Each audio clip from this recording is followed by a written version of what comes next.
Good day to you viewers. This is Live News Channel bringing you the latest updates from around the globe. I am Richard and tonight we begin with a significant development in West Africa. West Africa's regional organization ECOWAS has established an exit timeline for 3 nations affected by coups. This decision follows nearly a year of mediation efforts aimed at preventing a significant fracture within the bloc. Omar Touré, the president of the ECOWAS Commission, announced that the transitional period will run from January 29, 2025 to July 29, 2025 while keeping the door open for the 3 countries during this time. In January, Burkina Faso, Mali, and Niger declared their intention to withdraw from ECOWAS, citing the bloc's sanctions and its failure to address their ongoing security challenges.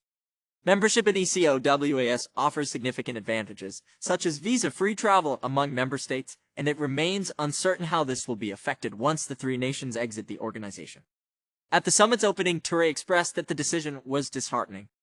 The military governments of Niger, Mali, and Burkina Faso have firmly rejected ECOWAS attempts to persuade them to reconsider their departure and are exploring the possibility of issuing their own travel documents and forming a separate alliance. The 1-year notice period for their exit is expected to conclude as planned. Yes, because what really motivated their decision to break away was essentially politics. The fact that after the military coups in those 3 Sahel countries, ECOWAS was setting tough conditions in line with its governance protocol demanding the restoration of civilian elected constitutional rule. And these military governments did not want to comply, at least not in the time frame that ECOWAS was suggesting. So it's that political factor which has led them to decide to pull out of the ECOWAS bloc. It's not an economic decision. And so with this proposal to maintain the free movement, because ECOWAS has a sort of, just like the Schengen zone in Europe, a free movement for its citizens who can live and work in whichever member country they like. In a sense, the Sahel states are trying to extend an olive branch and say, we want to pull out politically, but we're not really seeking to affect the structures of West African economic integration. ECOWAS is a customs union. It has the free movement rules, of course, and it has a whole network of cooperative arrangements on all sorts of everyday practical arrangements, even if it hasn't quite reached a sort of European-style single market.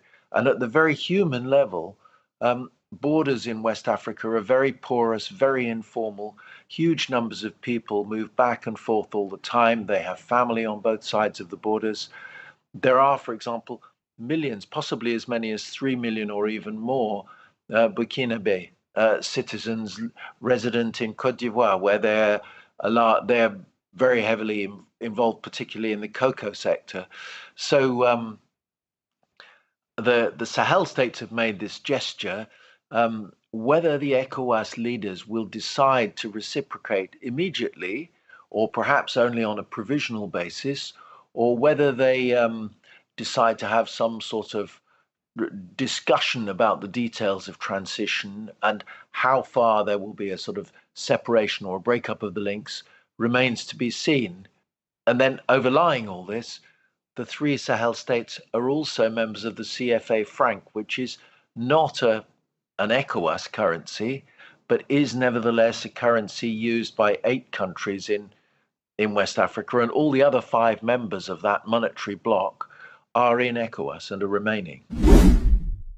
Bola Tinubu, Nigeria's president and chairman of ECOWAS, emphasized that the global and regional challenges test their collaborative spirit. We must remain focused on our primary duty, which is to safeguard our citizens and foster an environment where they can thrive, he stated. Touré praised the dedication of the bloc's envoys in their efforts to address the ongoing crisis. These initiatives highlight your shared commitment to maintaining peace and unity in our region, he remarked.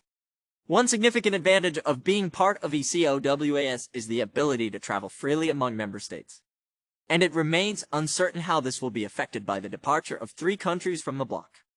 When questioned about the potential consequences in July, the president of the ECOWAS Commission noted exiting an agreement particularly one concerning free trade and the movement of people, carries the risk of losing those benefits. In a dramatic Premier League clash, Manchester United handed Manchester City a stunning defeat with 2 goals in the final 5 minutes. The match, held at the Etihad Stadium, saw Bruno Fernandes and Amad Diallo score the decisive goals, giving the Red Devils a 2-1 victory. Despite dominating possession early on, City struggled to convert their chances, with Josko Gvardiol scoring their only goal from a corner. Tempers flared as both teams fought hard, but it was United who emerged victorious, leaving City with 8 losses in their last 11 games. In a significant shake-up in sports broadcasting, Kelly Cates is set to leave Sky Sports to join the BBC's Match of the Day. Cates will form part of a 3-person presenting team alongside Gabby Logan and Mark Chapman. This move comes as Gary Lineker prepares to step down as the host of the iconic show after 26 years. The BBC aims to bring a fresh perspective to Match of the Day, with Cates' extensive experience in sports journalism making her a valuable addition to the team. In a devastating series of attacks, 39 civilians have been killed in Niger's western Tillabéri region.